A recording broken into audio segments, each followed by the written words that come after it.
প্রথমে তেল দিয়ে নিলাম মাছ ভাজার জন্য।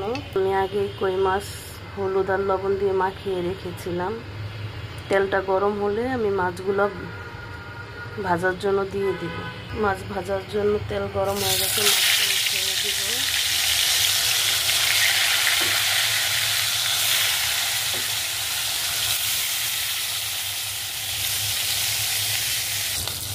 মাছটা আমি উল্টায় দিব। এখন একটু ভাজা হচ্ছে।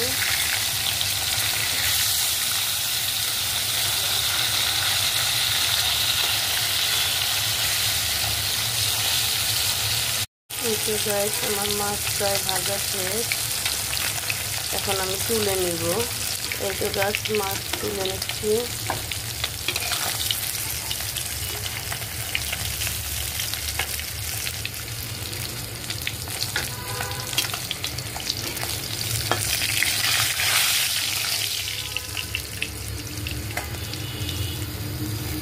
এই তো মাছ তোলা শেষ। এখন আমি একটু গ্যাসের চুলাটা কমিয়ে দিয়ে এই যে কেটে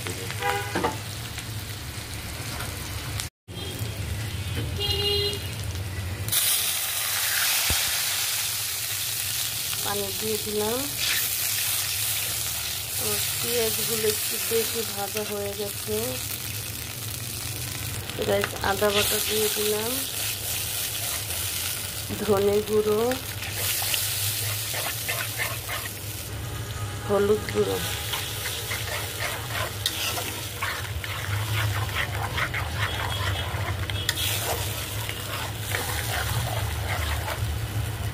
স্বাদ মতো লবণ দিয়ে আমি মশলাটা কষিয়ে নিব। একটু মশলার বলক চলে আসছে। এখন মশলাটা আস্তে আস্তে কষিয়ে নিব। এই তো তরকারি প্রায় হয়ে আসছে। আর একটু পরে আমার তরকারিটা ঝোল একটু মাখা মাখা হয়ে আসছে, তখন চুলাটা বন্ধ করে দেব। একটু ধনে পাতা দিয়ে দেব। দেখতে কি ইনশাল্লাহ এইভাবে রান্না করে খেয়ে দেখবেন। কই মাছ দিয়ে বেগুন আলু টমেটো খুব সুস্বাদু হয়। ভাত দিয়ে মজা লাগে খেতে।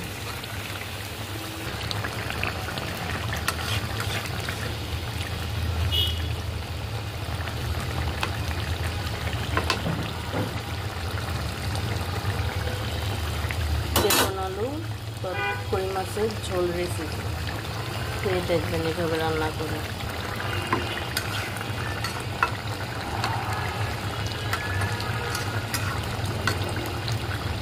দেখতে কি লোভনীয় হয়েছে, হয়ে গেছে তরকারি।